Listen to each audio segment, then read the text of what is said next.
the show. This show is all about you, not you, but you and your stories. Because everybody has a story with Jeff Seltzer. Everybody has a story with Jeff Seltzer.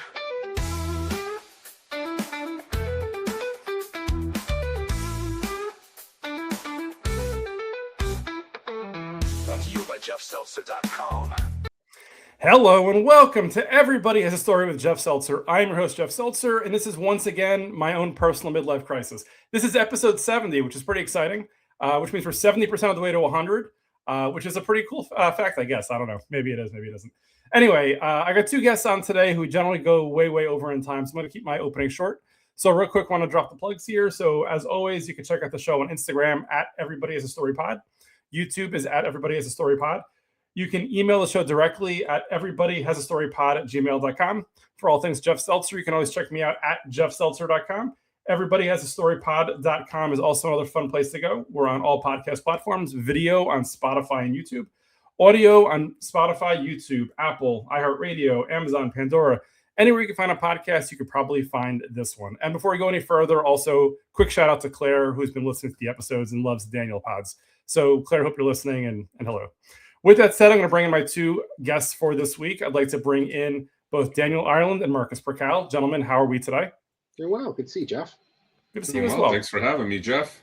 Awesome. Well, thank you. Thank you as always for both of you guys joining, as you guys are up to, if not the most listened to guests on the show. I think Marcus has the longest episode of all time, but I think Daniel might have the most cumulative minutes. So we'll have our our intern for the summer put together some more stats for us later in the show and see what we could do with that. So cool. So thank you guys both for joining. It's been a few weeks or a few months, I guess, since, so figured it was time to bring the gang back together to talk about our trip to Las Vegas for WrestleMania 42 week. So a couple of years ago, Daniel and I did the first pod with this, as we had our buddy Steven on to talk about WrestleMania in Philly. Last year, we did the same thing, but with Daniel and Marcus. I didn't go to WrestleMania. Marcus and Daniel went. And we talked about their experiences as they tried to make me jealous, but I just had a good time listening and watching through their eyes, which was awesome. This year, despite the fact that Marcus claimed he wasn't going to WrestleMania, he did go to WrestleMania, and Daniel and myself went as well. So first of all, before we get into kind of details or stories or whatever, let's start off with Marcus. So overall, how was your experience, your weekend, and did you enjoy it? Yeah. So the week it was great. I'm glad that I acquiesced and decided to go. For me, it was a location thing. I mean, I feel like we've discussed this on our pre-WrestleMania podcast, but I love Las Vegas. I just wasn't feeling going to New Orleans. Las Vegas worked out well for me. I had a great time. Different than last year's trip for sure. And yeah, I honestly have no regrets. Awesome. Well, thank you for sharing. We'll get into some details momentarily. Daniel, same question for you. I know you had always planned on going, especially once they announced that you and I were going to New Orleans, Vegas, we're going to the moon. Probably not the moon. I probably would have gotten sick flying into space. But wherever it was going, you and I were probably going. So overall thoughts. I know you had a very similar experience the year before, obviously different locations and such like that. But overall, happy with the experience. You had a sidekick who would abandon you at times, but overall, you had a good time this year? Yeah, well, first of all, we need to stop calling it a weekend. I think it was like 6 days, nearly 7 days. Let's go with weekend. That's fair. I think, as I said on the pre-show before we headed, one of the highlights is having you back, having my planner back, having the guy that tells me where I need to be, when I need to be, was awesome. So, in all seriousness, that did add to the experience. Had a great time last year, but obviously outside catching up with Marcus and a few other buddies a couple of times. This time, obviously, having company pretty much the whole time was awesome. And I think I liked, what I really liked was the balance of the itinerary as well. Like, we had some really cool stuff with WWE, but we also did the independent stuff that I'm sure we'll get to, but also some non-wrestling stuff. So for any non-wrestling fans out there, hold on. There will be probably 30 seconds in this pod where we don't talk about wrestling, but I thought that was a really cool addition this year, how we did a couple other the Vegas attractions as well. Awesome. Well, thank you for sharing. And yeah, if Claire's still listening, yes, there will be a couple of non-wrestling and let's say local cultural aspects in Vegas we'll talk about as well. So before getting into some of the cool stuff that we did, let's talk a little travel. So initially, Daniel, you were going to fly in Tuesday night. I was going to fly in Wednesday. And I think Marcus also flew in on Wednesday. this is my kind of last minute adjustment to whatever. I ended up flying in Tuesday night with Daniel. And for me, in hindsight, I'm super happy that I did. I'm not a great traveler to begin with. Time zones kind of kill me. So flying in Tuesday night helped me in the fact that we flew in, we got in, kind of late. I was able to sleep in and able to kind of time adjust, throughout the day when we got there, whatever. So for me, it was super helpful. Marcus, I know you flew in Wednesday and got there in time for our first wrestling show, Pottermania, which being all three of us are feminists, that's obviously why we went to that show. It was an all women's wrestling show. How was your travel experience? I know for me, I get anxiety about everything in life, but especially about travel. Were you okay or nervous at all about getting in late? Did you feel pretty good that you're going to make the show? Where's your head at?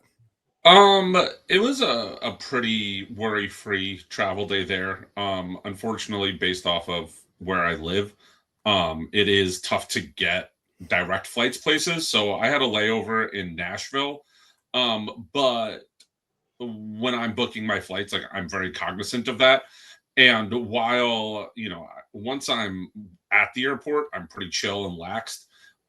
The thought of when I'm looking at flights and there's flights that have a 30-minute layover, a 40-minute layover, and boarding starts 45 minutes before a flight and they close doors 15 minutes before, I'm very cognizant of that. So I had, between what was supposed to be my landing and my takeoff, an hour, 50 minutes. So my first flight ended up getting delayed a couple minutes. We made it up in the air, and I had an hour to, in the airport to mosey around before I had to make my second flight. So unfortunately I made a bad food choice and just should have not tried to be adventurous. It just wasn't, I just wasted money. It wasn't good. It's not like I was upset stomach or anything, but just a bad choice, and then sitting on a plane for a couple hours after, not the best, but yeah, it was pretty relaxed.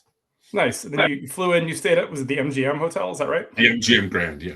And the plan was, as we've discussed prior, I am a psychopath, especially when it comes to autograph wrestling figures. So I had shipped in a box of figures to get signed. So my plan was land. We paid for early check-in, $40, very well spent. Split that 2 ways. Checked in at noon. Got to our room, dropped our stuff, picked up the boxes. They were waiting for us. Back to the room, ditched them, and then went to meet up with you guys at. We went to In-N-Out before we went to Pottermania, right? We did, yes. So Daniel and I, since we'd been there the night before, we went to a bar first, and then we met up at In-N-Out, where we saw was it Mansoor? Mansoor, yeah. Mansoor, the wrestler from AEW, which for me was pretty cool because that was kind of a nice welcome to the week, I guess, seeing a wrestler. And also, it's funny to me, I was just seeing them out of character, just eating a burger, right, like a normal person. It's crazy. Yeah, it was a joke. I was like, oh, that looks like Mansoor, and then I was like, that actually is Mansoor. So yeah. Yeah, and what's funny too was I think earlier that day, Daniel, keep me honest, I think we went to Marcus Mathers, your old buddy Tarzan, and maybe a couple of other guys ahead of time as well, right? That's a podcast friend, Tarzan. That's right. Yeah, a former podcast guest from the first PWJ wrestling podcast, Tarzan, who we thought was wrestling Nick Gage, but it was not the man. So that was that. Daniel, from our side, we stayed at the Residence Inn, which I thought was a fantastic choice. Little planning behind the scenes. Months earlier, Daniel had sent me 6 different options looking through it. Residence Inn was great because it was the one place where it was a suite of sorts and it wasn't super expensive, where we each had our own room, our own bathroom, but we shared a living room. So we were together, but we weren't, as 2 old grown men can be, private, but also, have a little shared area too, which was nice. Yeah, I thought it worked out really well. I thought our travel in general was pretty smooth. I maybe worked a little bit too much on the way there. I think I worked from the minute we got in the air to the minute we landed. So anyone listening from the company we may or may not work for, just guys, is working. But really, really, really smooth, no issues. Definitely glad you joined me the night before. And then, yeah, always, not gonna lie, a little bit nervous. You left me to organize one thing for the whole trip until we actually got in that hotel room and it passed Jeff's standards. Yep, there's definitely a little bit of nervousness. So I think we landed really nice. I think the location was good. I think the hotel was a perfect setup for what we needed. Yep. Other thing I'll shout out is for the first time ever, I shared my location with someone. So Marcus, I think, could still follow where I went. So first time ever, actually. I don't share. My wife doesn't have my location. So that's how serious it's still shared. I know. If I ever get lost somewhere, just Jeff, just get Marcus to find me, okay? I'll get Marcus. Yeah, and for the record, Daniel and I didn't share with each other because I didn't want him finding me in the large stall in the men's restroom in our office. That'd be kind of weird. So, where's Jeff? Oh, check the handicap stall across the corner. Yeah. So again, the hotel was perfect. A great location. It was like a quick 10-minute walk, I think, to the Collective. The Uber wasn't too far from the World. It was just a really great setup, a great area there. Okay, so without going day by day and event by event, let's start off with some of the non-wrestling stuff that we did. So, Marcus, feel free to listen or feel free to add in anything that you might have done non-wrestling. But for me, as I said before, like going to Vegas, I didn't want to just do wrestling stuff. There was a couple of things I was really looking forward to. So, number one was the Sphere. So the Sphere opened a few years ago in Vegas. As many people probably know, they've done a lot of concerts. They do all sorts of stuff. But as I think I teased a few months ago, they also have the Wizard of Oz playing, which was just insane. The reviews that I've heard and seen were crazy. And Daniel, keep me honest here, I would say the experience fully delivered. Like when you're in there, like the screens are ridiculous. It's very experiential. Like you almost feel like you're in a movie. And the movies from the 1930s, like what they did to the quality of the video does not look like the movie's like 90 years old at this point. It was nuts. It was really cool. Like that experience of just being in the Sphere. And when you said you wanted to go to the Wizard of Oz, I was like, sure, let's check it out, let's see what it is. Did a little bit of research, and yeah, and the hype for it definitely lived up. Like I don't want to spoil it for anyone that doesn't go, but it's a totally immersive experience. But I think it started by Jeff and I just sitting there happily relaxed and waiting on it showing. And then suddenly the speakers in front of us that were hanging from the roof disappeared. We literally thought that was the theater speakers that were set up there. The effects were so good that never even caught. We're like, where did the speakers go? And then super engaging, like great crowd as well, super engaged crowd. But I was really, really glad we did it because I've never been to the Sphere, so it was my first trip to the Sphere.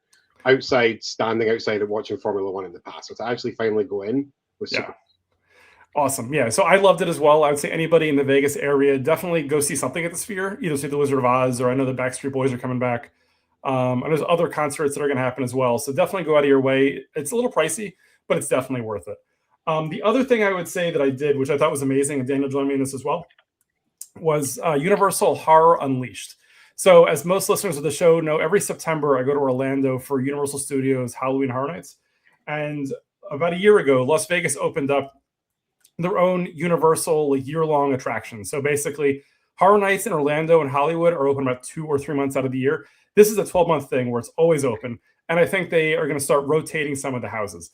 I definitely felt like I was in Halloween Horror Nights, but in Vegas instead of Orlando, which was amazing. They had, I think it was Texas Chainsaw, Classic Monsters, and 2 other houses. It really felt great. I would say it was even better than Orlando in the fact that you could take your time through the house. There were points in the houses where you could stop, and they actually were doing a scene for you, and you almost felt like you were like an audience of 1 or 2 watching. Like, it was crazy. So anybody who's a fan of haunted houses, a Halloween Horror Nights, or anything like that, definitely would suggest checking it out. Plus, they had a really cool bar scene and just like a kind of cool effects and such. Daniel, I don't know. Have you been to Horror Nights before in Florida? I've only done once, did the Universal ones once, and then I did the Six Flags one down in New Jersey. Fright Fest doesn't count. It really compared. So compared to this is really cool. If anyone knows Vegas, it's out at the sort of Area 41 area where there's a ton of cool stuff. But the experience was awesome. I love the fact that we could stop for a cocktail between every single house. Yes. There was no real rush to get through, but also just the experiential stuff going on in the bars. Like you'd be sitting there, a guy with a chainsaw sits down beside you, you're walking around, you get pulled into like a little magic trick. Just a really cool experience for something a little bit different in Vegas. Definitely cool. So again, Daniel, thank you as always for sharing that experience with me and for being there. I thought it was really cool and a lot of fun. So back to Marcus. So Marcus, first of all, thank you for for listening to Daniel and I talk about our experiences that were not wrestling related. I know while Claire might have enjoyed that, the wrestling fan out there might not really enjoy it as much. So thank you for sitting tight with that one. So getting back to you. So you've been to many WrestleManias now. This was, how many WrestleMania weeks have you been to now? I think this was 8, I believe. 8. So your jersey said 8, right? That was the number on it? If it should have, it's somewhere. I think this was 8, but I should know that. But yeah, I believe 8. And to that point, I do also want to thank Marcus for organizing the custom WrestleMania jerseys. So for those that don't know, every year when Marcus goes, him and his friends generally have customized jerseys where on the front it'll say WrestleMania and what year it is or what number it is, and on the back it'll have either their name or their @ as well as the number of WrestleManias they've been to. So for me, this was the first time that I've been to a WrestleMania week since I've become friends with Marcus, which is amazing. So I have my own WrestleMania jersey on the back of the seltzer. And instead of my typical 77, it had the number 7 on the back because this was my 7th WrestleMania I had been to. So Marcus, we'll just go with the assumption that yours says number 8 because this was 8. It's 8. I just Okay. did a quick count. It's 8. Very good, very good. So looking over the week and looking at the things that you did, the experiences you had, what were some of the key moments that you really enjoyed, or going into you were looking forward to, or kind of some cool things that you picked up? I'm able to talk about wrestling now, or do you want me to say like the 2 not wrestling things that I did? You can talk about whatever you like, Marcus. Okay. Well, so I will say non-wrestling. In Las Vegas, I love the high roller Ferris wheel. It's just something that I've done it probably 6 or 7 times at this point. It's Ferris wheel. It takes 30 minutes to go around one time. And there's a bar in your pod, and you get to see unparalleled views of the strip. All the lights, everything. So I did that after WrestleMania Saturday. We went, grabbed dinner, and then did that. And then also, I had no intention of really doing this. I know I told Jeff like the day before he left, I was like, I think I might be bailing on one event that we have tickets for. But instead, as we were sitting at that event, I ended up buying tickets for Dana White's Power Slap, which it sounds barbaric. It is barbaric. It is. I was going to say it is barbaric, but it was a great time. We bought tickets 30 minutes before doors open. We ended up with basically a couch was our seat. We had like a little suite, and it was a great time. It was just something unexpected. It was fast moving. It wasn't a late night, and that was a lot of fun. Otherwise, I mean, I loved both nights of WrestleMania. I think that without going too far into it, leading up to WrestleMania, a lot of wrestling fans, myself included, thought maybe it wasn't going to, be the grandest stage of them all, if you will. But looking back, I definitely think at least the second night, especially, I thought it was fantastic. And then WWE World I spent a lot of time there this year. I think that they have fine-tuned that. I'm sure we'll talk about it a little more, but that was where I really spent a lot more time than I expected. And I had a great time the whole time I was there, even if I was just getting in steps and following Jeff in circles to make sure that we got our 10,000 steps in. No doubt. Awesome. Yeah. And we'll get into it a bit too, but I would say, and this is my learning that I was going to put later on, but I'll kind of hint at it now. I absolutely love the world. So in 2013 for WrestleMania in Jersey, I went to Access, which was kind of like predated the world. And it was fine. It was kind of was what it was. Also in 2001 in Houston, I went to Access, which was convention center. It was a really cool setup. Last year or 2 years ago in Philly, Daniel and I did not go to the world. We basically focused our entire time around the Collective, which was all the indie shows, and then WrestleMania. So this is my first time, in a decade hitting up the world or whatever the convention was. And I fell in love. Like for me, like I loved the, they had a bunch of random lines for like free photos with wrestlers, even like random, like referees. Like I thought it was just really, really cool. They also had a lot of the, the paid for the higher end ones. So, Daniel and I got Steve Austin. As a group, we got Gunther. Marcus and I got Kendall Gray, a bunch of others, which for me, I absolutely love those experiences. Plus, like the merch store, I thought was really cool, and some of the exhibits as well too. Like they had, and I'll post this picture probably with this episode, but like a make your own like Topps WWE card, which I thought was really cool. That I almost knocked myself out jumping off the top to get the picture, but you decide for yourself how the picture looks. So I'll say for me, like the world was probably like my most surprising thing because like going into it, I was like, I'm not sure, but I absolutely loved it. I think, and this is also a learning I was going to say later, but I'll talk to it now. I'm recognizing that as I get older, because I'm going to be 49 in a couple of months, like I can't do like shows till 3 a.m, like 4 or 5 nights in a row anymore. Like I'm not wired for that or built for that. And that's where I think Daniel and I kind of split up a little bit where like and also I think the benefit of having the suite was great because then I was able to leave, went to bed. Whenever he came back, like I didn't wake up at all. He went to his room, slept, and we both woke up, around the same time in the morning. So I got my 8 hours of sleep and Daniel got about an hour and a half, which was always fun. But like I definitely have some changes I would make for future WrestleManias, which I'll summarize later on. But for me, again, like my biggest surprise was the world. So I think in the next WrestleMania, whether it be in 2 years or whatever it might be, if Marcus and whoever else goes, I would probably adjust my itinerary a little bit more to be Marcus-ish versus traditional Jeff-ish.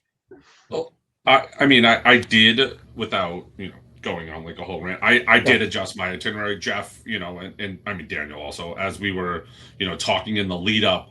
I was saying that like I actually was stressed, not with fights, but with how many meet and greets I had booked for WrestleMania, for the World, and then they started posting the free ones, and there was a lot of wrestlers who I were like, this is someone who I would like to meet. And then I was thinking about WrestleCon, which in the past is where I usually spent most of my time. And I was looking at, and weighing, all right, you got to pay for admission to WrestleCon, you got to pay to meet all these wrestlers. I've already paid for WWE World. And, with knowing that next year's WrestleMania wasn't going to be in the US, and I'm more than likely not going, a lot of the names that are at WrestleCon are around. They'll be at WrestleCon in Minneapolis for SummerSlam this summer. They do virtual signings, whatever else. If you're a WWE contracted wrestler, like you're not out. And I decided I just was going to skip WrestleCon and spend all my days at WWE World. And looking back, like I said, I have no regrets on doing that. Yeah, absolutely. I'll pass it on to Daniel in a second also. But I'll say, so Daniel and I went to WrestleCon in Jersey last August when SummerSlam was in Jersey. And for the most part, like there weren't any wrestlers at WrestleCon this year that I was looking at and I was like, hey, I absolutely want to get a picture with. Like it was a lot of repeats versus last August. So for me, again, it was no-brainer to prioritize the collective wrestling events and the World, because I was like, there's nobody I need to pay to get in to see and then actually go pay to get a picture with. So I'm aligned with you on that, Marcus. And also, again, the fact that with WrestleMania being, out of the States next year, a lot of those guys, assuming that they're still under contract, which again, a lot of them got let go. A lot of the names that we met already aren't. So right, and a lot of the names that I didn't get, I could possibly get at the big event later this year as well. So we'll see. Correct. Daniel, what were your like key moments or your key highlights or the things that you enjoyed the most during the week? Great question. Like a ton of things. So I also enjoyed the World. I'm not going to lie. I had a couple of days where I popped there, but to me, it's not my priority. I think I've mentioned before, I'm not really as big into the pictures of the wrestlers. It's cool to get a couple, but for me, 2 hours at the World was kind of enough. It was cool to see the exhibits. The store was cool, but me standing in lines for hours and hours to get a quick picture with all that, it's just not my gig. But it was. I'm glad we got a couple of cool ones. But I will agree that the exhibits at the World were super cool. Like some really cool stuff to do, and that store was incredible. So for me, I really enjoyed GCW this year. I know we talked about the collective. I thought the venue was fantastic. I was skeptical after the venue they had last year, which was the Palms Theater, which was brilliant. But actually, I thought they did a nice job with the venue they had this year. It was super spacious. I thought the setup was good. We had great seats. Thank you, Jeff. And I thought that the card was good. We didn't do as many shows as we've done in the past, but I thought that every show that we did hit it out of the park. I actually thought the quality of the shows was probably better than last year. So I was super happy with the choices there. My only regret from the week is probably, and it's not even a wrestling decision, realized that the Vegas Golden Knights playoff game was on the second day of Mania. Never even realized until I got back to the hotel and the second period was kicking off. Oh, so, right. We were right there anyway, right? It was basically on the way back. We walked back, right? On the way back, I could have given you my stuff to take back to the hotel, Jeff, and I could have went to the Golden Knights game. But that was probably my only regret I missed that. But from a wrestling perspective, I was super happy with the shows I went to. Enjoyed the experience I had at the World. From a Mania perspective, I thought it was meh. I thought the first day was okay. I thought the second day was a remarkable improvement. But like I've not watched it back, for example. I've not went on to ESPN and watched it back. I don't think I ever will. Yep. Whereas like last year I did. I thought last year's Mania was a heck of a lot better. This year was it was good, but I didn't think it was as good as last year. Got it. So two things in total transparency. So number one, as mentioned earlier, I guess my my stamina in terms of staying awake wasn't as great as I like it to be as I got older. So much so that after WrestleMania night 2, Daniel and I went back to the hotel room. He went out to a comedy club, and I think I went straight to sleep. So we had very different, let's say, post-game shows after WrestleMania night 2. Secondly, I agree with you, Daniel. The only thing that I watched back, I will say, was the Danhausen, John Cena, Miz portion of WrestleMania night 2. For those that aren't aware, I think I mentioned him a couple of weeks ago on an episode. Danhausen is one of my, if not my favorite, like wrestler or entertainer out there right now. So the fact that he got like a WrestleMania moment with John Cena and also some other favorite wrestlers, Kit Wilson and The Miz. Like I just absolutely, it clicked for me, and I thought it was entertaining. So I absolutely love that. Yeah.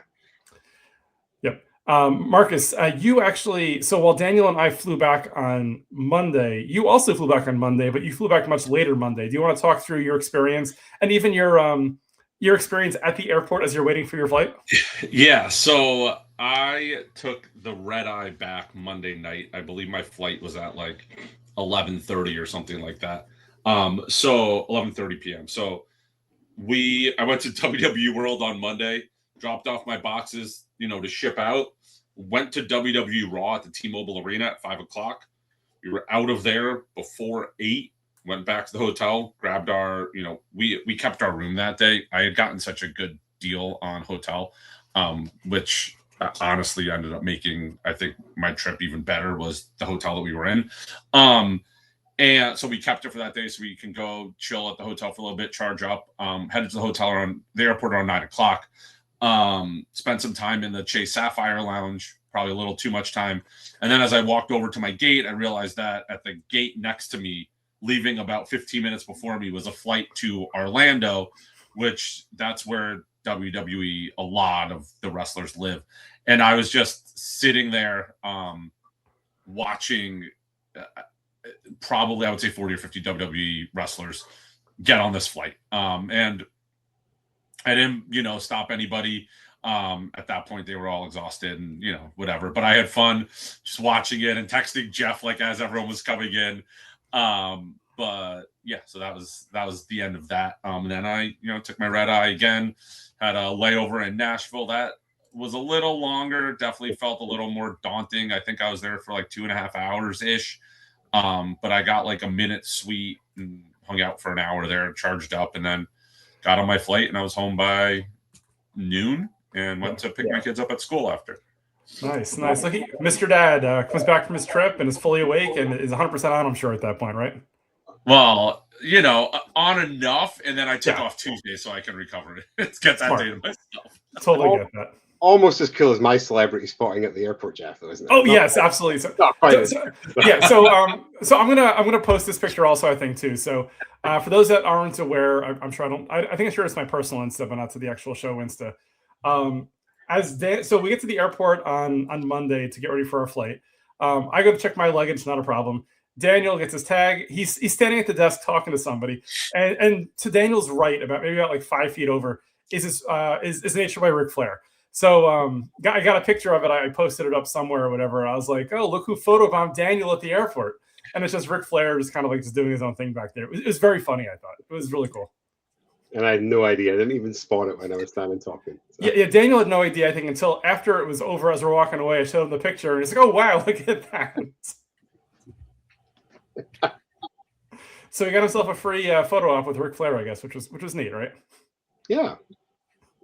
It was awesome. But yeah, that's what we're here for, some free photo ops. I know you guys are all about the free photo op, so I think that's free photo op.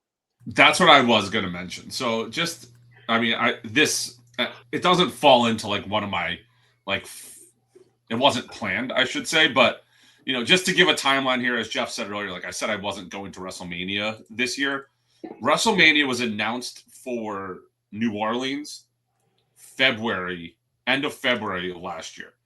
Then there was like online rumors that they might be pivoting to Vegas. So I, being the savvy traveler that I like to think that I am, went and booked a 6-night stay at the MGM Grand for the weekend I guessed WrestleMania was going to be on, which was a week later than usual. I was going to say, because to be fair, when they changed the location, they also changed the date as well, which selfishly helped me because initially I think WrestleMania in New Orleans was going to be right after my family Disney World vacation, which would have been back-to-back, which would have been a pain. So the fact that it was like a few weeks apart selfishly helped me. And somehow you guessed the fact that it would be later in the month versus when. And the original date would have had me away for my wife's 40th birthday. So I would have been out. So that's why I booked for, the 6 days. I was like, well, if everything works, I can do this. Also, the rumor was that part of their holdup was they were having trouble getting the dates they wanted. So I booked the MGM Grand. I checked my email confirmation. I booked this on May 23rd, 2025. Yep. They announced WrestleMania was going to be in Las Vegas and the date on June 11th. So I'd already had my later, room yeah. booked for over 2 weeks. Yep. At that point, coincidentally, I could have never known this. I booked before it was announced. The WWE wrestlers were also staying at the MGM Grand. So Wednesday, after we left Jeff and Daniel after the Pottermania show, we walked back to the hotel, as one does in Vegas. I was like, I'll walk the strip a little bit, have a drink. Saw a wrestler as we were walking back, got into our hotel, and there was just wrestlers in the lobby. And at that point, all the wrestlers seemed very happy as long as you weren't crowding them. If someone said no, you walk away. Right. It was pretty relaxed. I got a ton of free photo ops. But it was just a really good time with a couple of friends. I was there with my buddy Lucas, my friend Mike, and then David, who's from the Major Wrestling Theory podcast. David Truitt also swung by and hung out for a little bit. Nice. After Wednesday, pictures were posted on social media. Everyone knew where the wrestlers were staying. Right. The lobby was pretty much unusable. There was mobs of fans. They were unruly. And after Wednesday, I actually didn't set foot in our lobby until I walked out for WrestleMania Saturday, when I figured out the easiest way to get out of the hotel and walk there. Otherwise, I was taking the back. I was taking the shuttle. I was going out further down the strip. It was crazy. Reports online said that people were accosting wrestlers. I didn't see it, but based off how crazy the hotel was, I totally would believe it. And to be fair, for those that were out there in terms of why it wasn't that crowded the first day, last year it was a different hotel, right? Last year the WWE wrestler stayed somewhere else, so it's not like people assumed, hey, it was MGM last year, it's this year again. So correct, it was a different hotel this year. And also, I will say, I think that most people probably don't fly in Wednesday. Most people come in on Thursday, right, or even Friday. Yeah. But the other thing, it's in this social media age, someone posts a picture online. It's Las Vegas. Yes. All these casinos, while they're all huge, they all have a unique look. So someone posts a picture and, in the background, you see a golden lion, or you can see a sign that says, MGM Grand or anything like that. Right. And all it takes is one picture posted, and then that starts getting reposted and retweeted. And, next thing you know, there's literally hundreds of fans in the lobby. Definitely. So again, awesome experience. I'll say my only WE wrestler experience that I ran into in the wild was probably Charlie Dempsey. As Daniel and I, when we were waiting for one of the collective shows, might have been Spring Break, I'm not sure. And probably because Charlie was at Bloodsport earlier in the day. A bunch of wrestlers were randomly walking by, and I tried getting, who did I try? There was one wrestler I asked for a picture with, and he basically, Ricochet. So a year-old buddy Ricochet, I tried to get a picture with, and he was like, nah, he just kept walking. What a jerk. But Charlie Dempsey was super nice. I'm a huge fan of his. Got a picture with his dad, William Regal, at Bloodsport back in August. So for me, I was able to finish the set, which was pretty neat. So, and that's funny that was your random meet.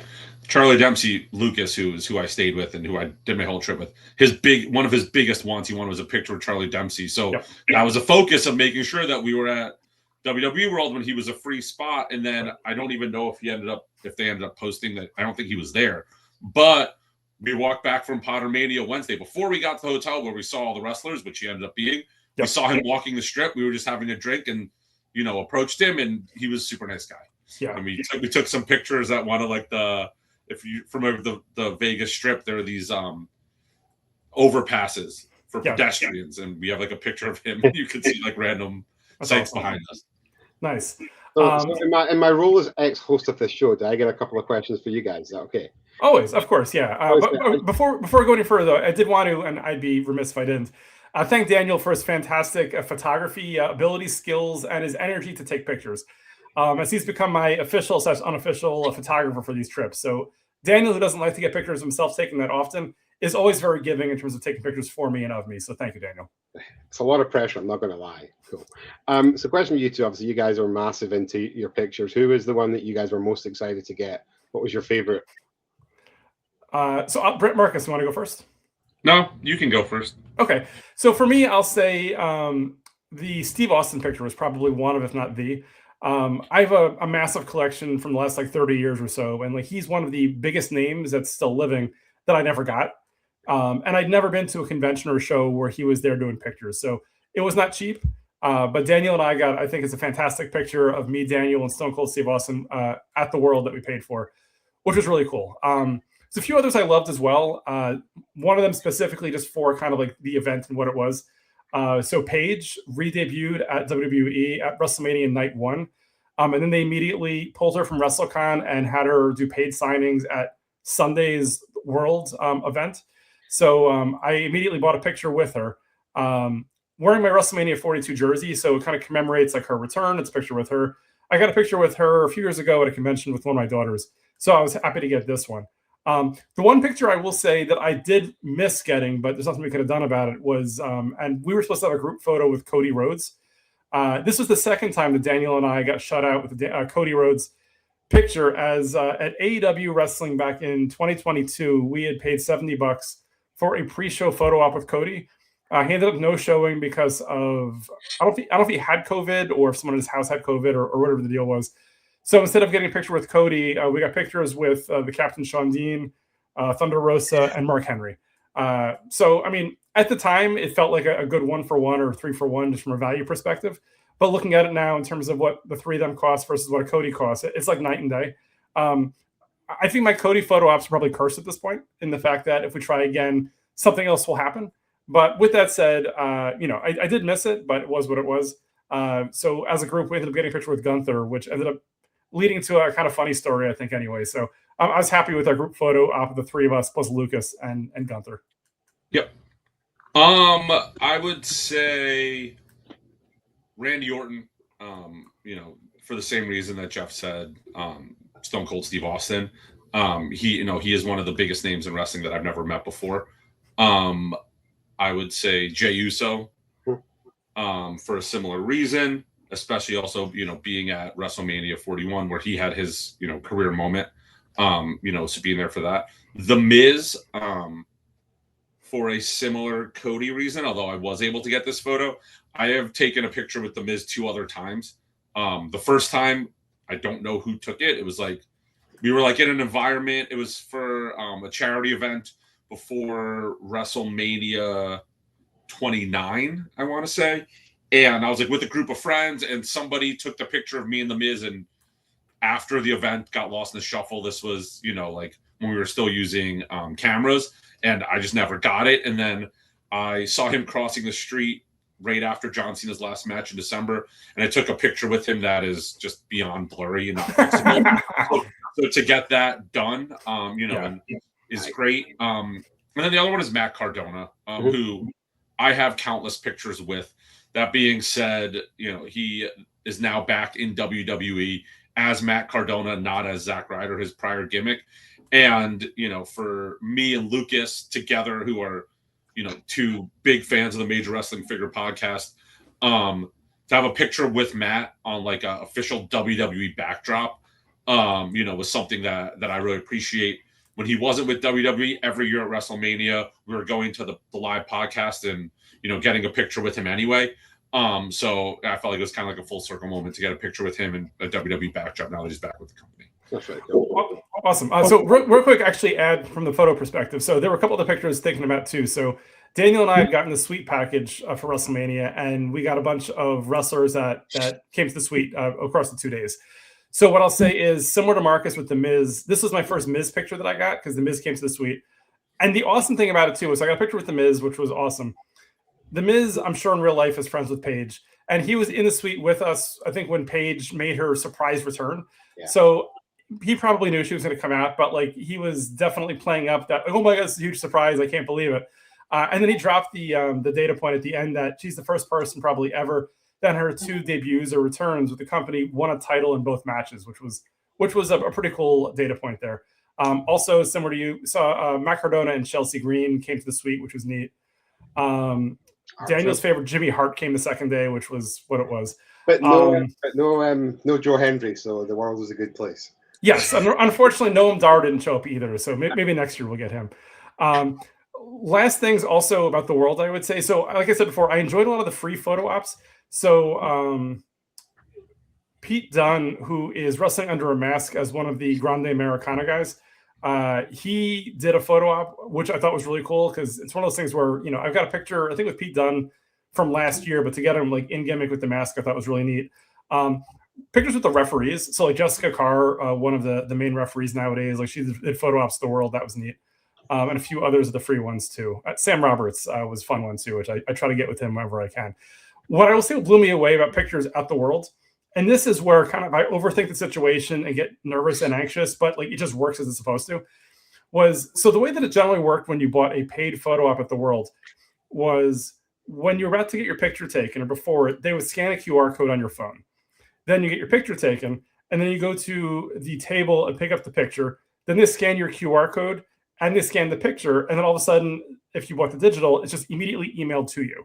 Now, the amount of anxiety I had from an hour and a half before my first picture of how does this even work? Like, I was like, there's no way I'll get the digital picture. It's going to get lost or whatever. But it was super turnkey and it was super quick. Like, you took the picture, you scanned it, and within like 30 seconds, they emailed it to you and you had it, which just blew me away, which I was super excited about. And it just made me happy just to kind of see a system work as it's supposed to.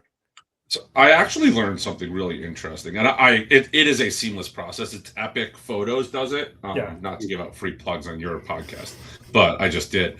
It is incredible that it's like you take your picture, and in the time it takes from you to walk out of the photo area to the exit of the photo area, your 8x10 is printed. Yes. Real time. But what I learned, which is actually very interesting, is that it doesn't just go from camera to printer. It actually goes from camera to computer to printer. And there is somebody sitting back there who is touching them up if anything is skewed, like doing a quick shift. And also, they do, usually the photographers, if they catch a blink, they have you retake it. There are also times where they will catch that on the printout and send you back. So from photo to quick edit, look over to printing is about 90 seconds. Then, as Jeff said, from there, they scan your QR code and the barcode on the bottom of the photo, and it's in your email immediately. And it's a very, very impressive, seamless system. It blew me away. I've been to many conventions, and obviously this is next level because it's a huge convention. And also just the sheer number of pictures, right? Like, when you're in line to get a picture with Steve Austin or even Kit Wilson or anybody, like legitimately, like you're not really getting a moment with them, right? Like basically you go in there, you get your picture, and like literally you have 3 seconds with them, if that. So thinking about like every 3 seconds or 5 seconds, there's another picture going off. And to your point, by the time he gets the printer, it's there and somebody touched it up, whatever. Like that is such a system or a process that like I am in love with. Like I can't believe just how well it works. Agreed. Yep. And also quick shout out. I loved my Kit Wilson picture as well. We're both flexing. So that was fun. Daniel, did you have any other questions? No, I think we'll go with that for now. So let's keep going, Jeff. Jeff, how many photo ops did you add to your collection this trip? So I think I got about 45 or 50. I have to see the total number or whatever, because there's a couple of them in there too where like I had to, like, if I got multiple pictures with somebody on this trip, I tried to kind of filter down to one. You know, like for example, with the referees, you got a picture, then you got a picture holding your hand up or whatever. Like that feels like it's cheating to call that 2 or 3 pictures. Like it is one meet, you know, for the most part. I'll get to Marcus. I have another question for you in a second, but I did want to talk about some of the really cool experiences at the World. So 2 things that come to mind that I loved was one of them was the wrestler entrance experience, where basically you wait in the line and you pick any wrestler's song and entrance like Titantron, and you do the entrance like as them. So over the last few months, I've really become, I guess, like almost infatuated with Kit Wilson. Like I love what he does. I love his gimmick. I love everything about it. So I did the entrance to Kit Wilson. He does the flexing, which is a lot like the pose I do in pictures. So it's kind of like a 1-to-1. I felt very goofy doing it. And to be honest, I did watch his entrance on YouTube a few times while I was in line to kind of remind myself of what it looked like. The entrance isn't great that I do, but it was a lot of fun. With an audience, I definitely got a lot of laughs, whatever, which was really cool. So I enjoyed that a lot. How long do you think that you were in line for that? So I was probably in line for I'm going to say about 35 or 40 minutes, maybe. Because I walked over there with you. Yes. And then you were like, I'm going to do this. I went through a line of free photos. Yes. Came back, and as I was waiting, I had this super awkward experience where I was like standing right. You were like, oh, there's 3 people, and then there was like there was circumstance where like there was someone with special needs. They were trying to take care of him, so they Yes. cut, and it was just like you said you were 3 people away, and then time just started crawling, and I'm like standing there at the end, and there's this guy who I don't know. I'm not sure if he was intoxicated or wasn't totally there, but whatever it is, he had a championship belt, and he asked me if I could help put it on him. And he was like a larger fellow, and championship belts are not very forgiving. And I have like my fingers like wedged in between trying to snap these closed. And Lucas at that point comes back from WrestleCon. He's like texting me on the way, and he's like, "Hey, I gotta run to the photo line, whatever else." I was like, "I'll go with you. Just meet me. I'm waiting for Jeff to do the thing." He walks up and at this point sees me with my hands in this guy's back, snapping the. He looks me dead in the eye and just keeps walking. Not looking. So he's like looking back at me and just like beelining. And then I was like, I can't chase him down. I just texted him. I was like, well, that was an experience. I'll go meet you on this line, but I can't like run after you right now because that would make it even more uncomfortable. So, Marcus, let me ask you this. So, at what point during the situation did you realize you were past the point of no return, but you're also kind of like, oh, what did I sign up for? It was before it even happened. Like I was standing there waiting, and this guy started striking up a conversation with me, and I was just like, it's one of those things where like I try to be a nice person. Of course. I'm not always. I try. But it was like I don't always love talking with strangers on lines or strangers at these events. Like if a conversation happens organically and like maybe we have a little bit in common, like I'll have a conversation. I say like straight up conversations. Like I've literally made friends in these lines, like Lucas, and like that's literally how I met him. But as this conversation was starting, this guy was just like asking these like, they were almost weird. I knew that I was like, I need to get out of this. And I had no one to turn to. You were online. Lucas wasn't back yet. And it was just like, I knew that I just had this inkling. This was like going somewhere. And I'm not sure if this was better or worse than where I thought it was going to end up with. But that's where we ended. Okay, don't keep the listeners in tenterhooks. Did you get the belt on this guy and he was off on his merry way? I did, but like how a wrestling belt closes, like there's 2 rows of snaps, and the goal is to like close all the snaps that are overlapping. And I was able to just close like 2 on the top row, and the bottom of the belt was like butterfly. So last follow-up question on this situation then. Are you still sharing your location via Find Friends with him? No, but I was with everyone else who was on that. Awesome. The other thing I was going to say that I really enjoyed at the World from experience perspective was, Marcus, when you and I did the do your own commentary, or just to really quickly describe it, basically you're on a line, and then you have a list of like 7 or 8 different like classic matches you could pick. They show highlights, and you have like a minute or so to kind of talk over the match, which for me, I did it years ago in 2001 at WrestleMania 17 Access. I had a blast doing it with you, Marcus, because we do conversate here, we record and such like that. But I thought that we went back and forth really well. We talked a little bit about the match. We kind of played off each other. I thought it was a lot of fun. Yeah, it was a good time. That's not something that I would normally do. Like I walked past that booth 100 times, and I don't think I'm exaggerating, over the course of the days I was at the World. Yeah. And I never would have. I mean, if Lucas was there with me, was like, "Hey, let's do this," like maybe I would have said yes. I never have sat down there alone. And I would have just walked by, but you were like, "We should do this," and I was like, "All right, fine." Like that's like when in Rome, what else? It was a great time. Yeah, you and I obviously, as people can tell listening to this, like we laugh a lot. We have a good time. I was like towing the comment. We did The Rock versus Hulk Hogan, and I was like towing the line of everything I could without calling Hulk Hogan a racist while we were on. But I'll say it here because it's correct. But I was like, I didn't want them to like pull our recording or not give it to us. But that was as I kept going. You were like, "Oh, it's 2 legends," and I was like, "Well, 1 legendary person and 1 mediocre human." And I just like, kept going back there. It was a good time. I mean, it takes a little bit for me to come out of my shell. I feel like once we did that once, if we would have got back in line and did a second one, it probably would have been like great, but we had other stuff to do, like Yeah. have you do your pelvic gyrations as Kit Wilson and such. Absolutely. I think my favorite part of that conversation, though, was so earlier in the day, I don't remember who it was, but somebody had commented on your New Jack t-shirt. So, and you had said, yeah, I got it from Pro Wrestling Tees or from the crate or something like that. Yeah. So we had like an eighth of a second lull. And so we're staring at each other and I'm like, hey, I love your t-shirt. And he's going off about it. And then all of a sudden it takes us back in 2000 and whatever year it was, the match happened and he was still alive. And we kind of went into abyss from there. But it was actually really funny. Yeah, we just kind of like spiraled, but that was a good time. Yeah, I really enjoyed that.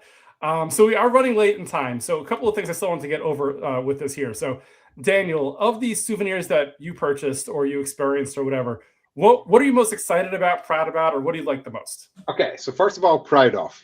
Yes. I have a collection of about 15 of these that I acquired from the On Location Suite. For those definitely that can't see it, it's the official WrestleMania Vegas plastic cup, which are retail for about $9, I think, in the store. Yes. But we managed to acquire quite a few at the WrestleMania Suite. Yes. My next is also Jeff's favorite. We got a free Roman Reigns ring Funko Pop, which we know that I'm keeping this for Jeff for when he finally retires. It's his retirement gift from me, because anyone that's listened to the pod before knows how massive fan Jeff is of Roman Reigns.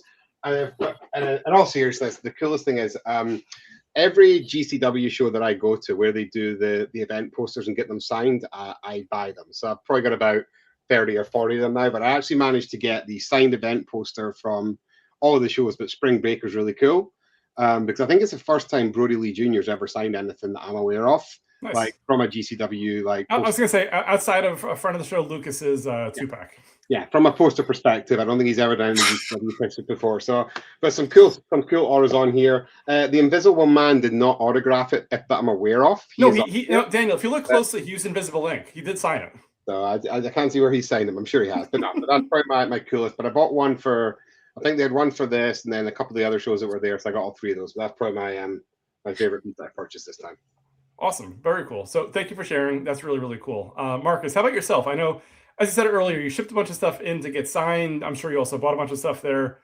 Some cards, obviously. Like, what are you most excited about that you got there? So I actually was pretty light on souvenirs this year. I felt like I had, spent a lot, committed a lot at WWE World, and then with the fact that I skipped WrestleCon, I wasn't able to. Usually I take some consignments, people send me their stuff, I get it signed, I make some money that way. So without that, I was a little light on souvenirs this year. I got a bunch of autographs that I love. I got the Major Players 2-pack signed by Matt Cardona and Brian Myers. I also got some figures signed by Chelsea Green and a figure signed by Randy Orton.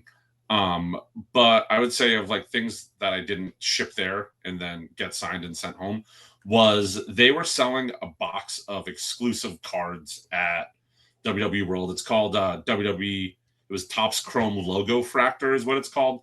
You can only buy it there, or if you have like distribution from Topps, which who has that? It was $100 a box. They were limiting it to one per purchase. Over the course of 5 days there, I ended up with 9 boxes. I sold 7 of them, and I opened 2 of them. And the cards that I pulled from, they're really cool. They're unique. Again, they're only available there. Got some really great hits out of there. They did load the box well, and I would say that was probably my favorite thing I purchased. I still have a /10 Joe Hendry rookie card that Daniel is going to be purchasing from me once PSA opens up and I could submit it for grading. I'll trade you for Roman Reigns Funko ring if you want. that feels like a fair trade. We'll talk. I think that there's some money that needs to be included in there, but we'll talk. On which side, but we'll continue. And if Jeff, if your answer to this same question isn't us getting to watch you open a really cool memorabilia box, we're going to be really upset. So I'm going to mention, first I want to shout out Marcus, though, because one of the cards that he did pull in one of those boxes was a Sal Ruka autographed to 25, which then I eventually bought off of him as a huge Sal Ruka fan. I just will say is already substantially higher in value than what you paid. Great investment for you. That's a good one to hold for sure. I appreciate that, but again, what I paid for the box did more than pay for the box back or the card more than paid for your box there. Oh no, I'm not complaining. I'm happy I sold it, but I think that is a great card to hold. I know that you collect her, but that's definitely one that over time will hold great value. Yep, absolutely. And what I'll say too is, so first of all, again, similar to Marcus, I bought a bunch of those Tops boxes at $100 a piece. I sold 2 of them for double what I paid for them on eBay. So basically that covered my cost for the 2 that I kept. So I was pretty excited about that. I was able to sell them almost immediately on eBay. So that was pretty exciting. 2 of the things that I thought were really cool that I got that I really couldn't have gotten anywhere else either. So number one, a pair of Danhausen shorts. So they had a pair of like Danhausen like sweat shorts in the World Superstore, which since I still have not seen them on the WWE website or Fanatics or anywhere. So I don't know if it was a test run or whatever it was, but I absolutely love them and I wear them all the time. They're super comfortable. And as I love just representing Danhausen. So that was one of my favorite pickups. The other one that Daniel was alluding to earlier was I'd bought a mystery box. This is a pretty jumbo mystery box that they sold at the Superstore, which there's a couple of pros and cons to it. So it was a little pricey. But the cool thing was that they would almost put it on like for like an unveiling like show where you get to go like on a platform and this guy with the microphone little by little opens the box and takes one thing out at a time. Now the box is very hit or miss for me. So like on a plus side, I did get a autographed Steve Austin picture, which was really, really cool. I think it was the bloody Steve Austin from like WrestleMania 13. Loved the picture, really great. I got a signed Damian Priest mini belt from WrestleMania 41, which is cool. It's fine. And then it kind of went downhill from there. I got a signed Jimmy Hart Funko Pop, which I have since sold on eBay, probably for far below what the Funko unsigned would go for. But it's not in my inventory anymore. It was kind of annoying me sitting there. And then I also got a Kabuki Warriors autographed T-shirt to 25, which I've also since sold on eBay. So I would say just how'd you do on the shirt? On the shirt, I got I think $100 for it. Okay, not bad. Okay, yeah. I mean, based on what I paid for the whole box, I mean, I think I would say I probably broke even or slightly below, but the experience made up for it. Like I thought, this is a really cool, this overall kind of situation. Just to talk about this box real quick. So yeah, Jeff they also have these mini helmets that are that are WrestleMania branded and then they're signed. And it's like a mystery unwrapped, they call it, right? So you buy it, it's sealed, and then you open it and you find out if, first off, what autograph you got, and second off, if it's like a limited run or not. So I'll be honest, Jeff and Daniel are laughing. I don't even remember who Jeff got. All I remember is it wasn't very good. And it was Sean Spears. Okay, so you got Sean Spears. Who I got a free photo up with at WWE World. But then Jeff was like, "Oh, I want to go buy another one." And Jeff's walking the store. I look at Daniel. I was like, "You want to watch an upsell right now?" Full disclosure, I am in sales for a living, and also my side hustle is selling things. So I just started pitching Jeff. I was like, "Hey, they got this box. It's awesome. There's a lot of cool stuff in it. Like you're guaranteed a mini belt and blah blah blah." And we walked in. I was like, "Jeff, this is the box." And lo and behold, we turned around thinking he was going to be like, "Marcus, you're an idiot. I'm getting my helmet." And they had a Danhausen signed hat. And instead, we turned out and Jeff is on the checkout line with this 5-item box, and Daniel and I were just dying. And then, as they're like unboxing it, the guy's like, "Oh, we got Jimmy Hart." Yeah, we got Jimmy Hart, but yeah. And then you had to get that box. I apologize. That was a forced upsell, but that's no. So I mean, to be honest, you mentioned I probably would have bought it regardless. I love the experience. Like I love different things. So seeing like just the fact that they open the box for me, whatever, and have a whole show, I thought was cool. But the ultimate rib though was me initially. I'm like, okay, how am I gonna get this box home, right? Because unlike somebody else who's on this podcast right now, I was flying economy. So I didn't necessarily have that much extra space that I can kind of like put something on the airplane. So immediately at the Vegas Convention Center, as Daniel and I are leaving, we go to, there's like a FedEx location there. And I'm like, okay, let's see what this will cost. They wanted, Daniel, keep me honest here, like $150 to ship it home. Yeah. And I was like, and they get to me like 2 weeks. I'm like, no, like that's not, like I will pay for their checked bag, which would cost me like not much. I offer my services because, again, as a psychopath, I do travel with a thermal label printer, just like everyone else does. Like Daniel did too, right? Of course. Yeah. So I was like, "Hey Jeff, if you want to swing by the MGM Grand, I can print you out a label and you can just ship it home." Yeah. But you ended up with figuring it out. So you're fine. Yeah, I was able to move some stuff around in my suitcase and use that as my carry-on.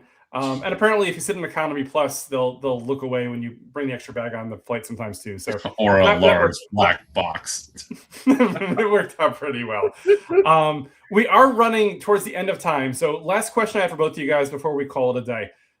So Daniel, assuming we go back in 2 years, wherever WrestleMania is, whether it be London, whether it be New Orleans, Nashville, whatever it might be, is there anything different that you would do from an overall week perspective, or do you see your week kind of rolling out in a similar way to this year? Yeah, so I've been thinking about this one a lot, and it's probably actually a controversial one. Is I could probably do it and not go to WrestleMania, if I'm being totally honest. I would probably do it because if we were going together, but this year we also missed out on a couple other really cool independent shows. So obviously we did GCW, but House of Glory had a really cool show in town, a couple of others. So I think I would actually maybe sacrifice some of the other stuff, pick up another couple of the independents, and then make a call at Mania, because Mania was fine. I think that I'm good doing similar what we did with the World. I would definitely go back to the World. I was okay without WrestleCon. I don't think we needed the complication of WrestleCon. I would definitely do the World again, but probably similarly to how I did just now, get a couple of pictures, hit the store, do the experiences. But for me, it wouldn't be massively different. It would probably just be maybe looking at a couple of those other independent wrestling companies who've put on some incredible shows. But no, definitely Awesome. up there again. Awesome. And to be fair, some of the shows like House of Glory, shout out to Joey Silver, those were announced like last minute. Yeah. So it was a case of we'd already had our collective and GCW tickets or whatever, and they went up against. Oh yeah, this that we already tickets for, so. not a feedback for my planner. This is not feedback for the planner. This is of course, the future. Of course, and I'm working on cloning myself off for next time, maybe. But assuming I can't clone myself off, obviously we've got to prioritize as we always do. And if we end up back up in Vegas, we need to do the high roller. That's been twice now. Mark has not done the high roller with you, so that's the other commitment right now. If it's back in Vegas, we're doing the high roller. Definitely. So Marcus, now that you've done Vegas 2 years in a row, wherever it might be in 2 years, let's say, and let's pretend it's not New Orleans. Let's pretend it's a place that you're going to go to and want to go to. What would you do differently, or would you do everything basically the same as this year? I'm gonna say both.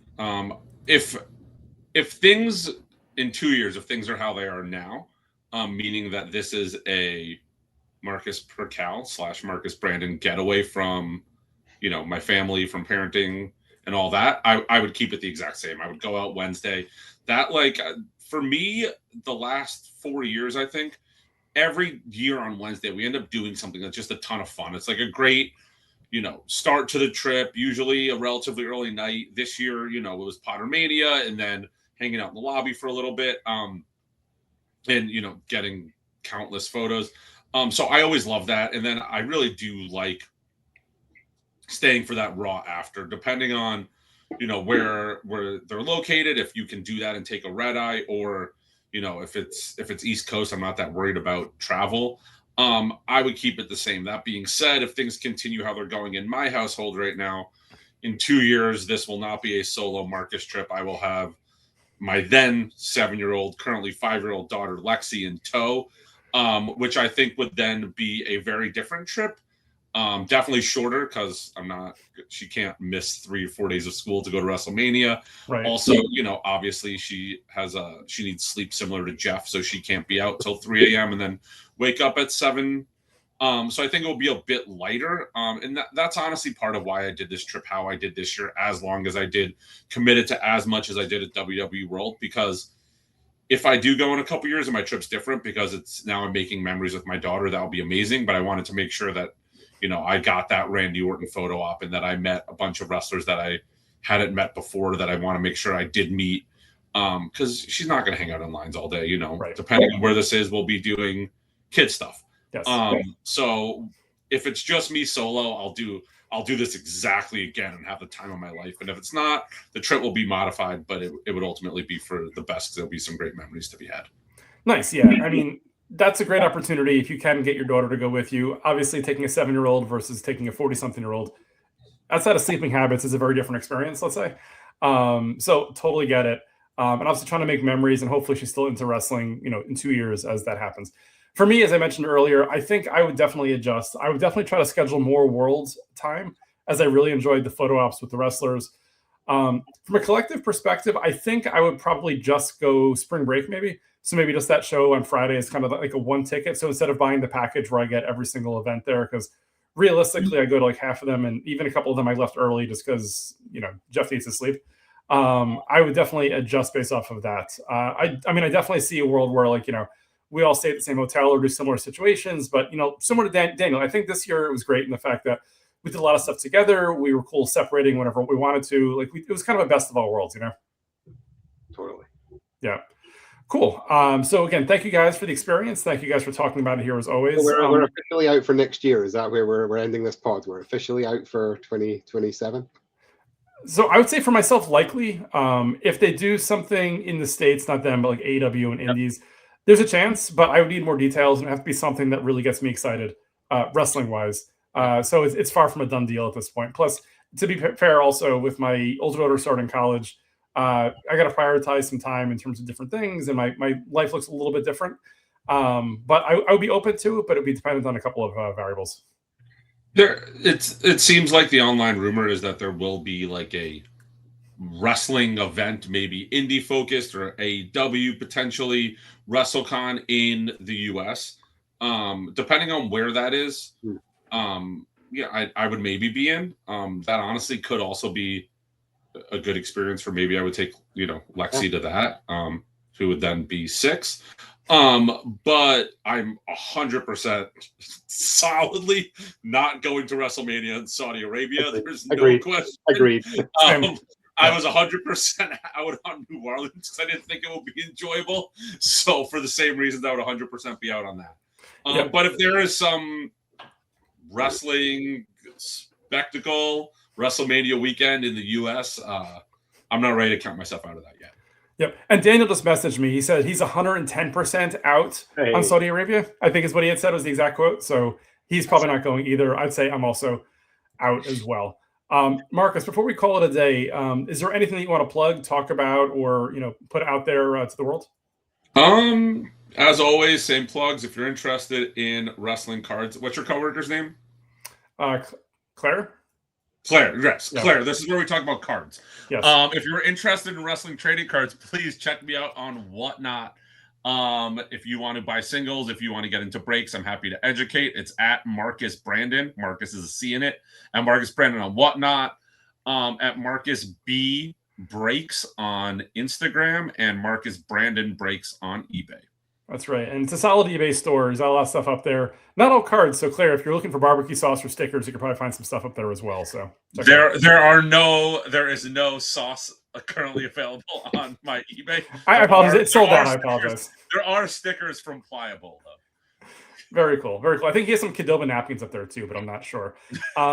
Daniel, anything you want to shout out before we call today? No shout out. Just thank you guys again for an awesome trip. Jeff for organizing, Marcus another awesome trip. So thank you guys. Definitely. Awesome. So thank you guys as always, and thank you to all the listeners as always too. As a reminder, on Instagram, you can find us at Everybody Has a Story Pod, YouTube at Everybody Has a Story Pod. You can email the show directly at everybodyhasastorypod@gmail.com for all things Jeff Seltzer. You can always check me out at jeffseltzer.com.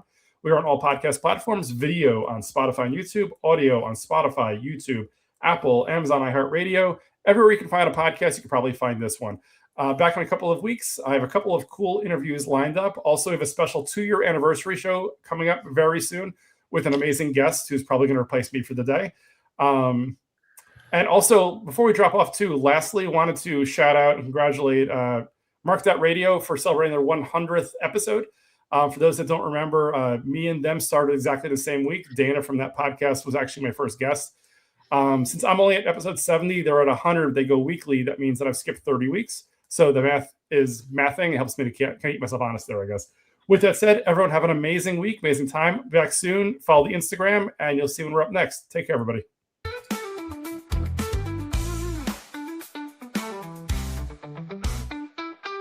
Everybody has a story with Jeff Seltzer.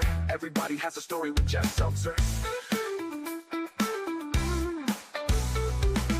Everybody has a story with Jeff Seltzer. Everybody has a story with Jeff Seltzer.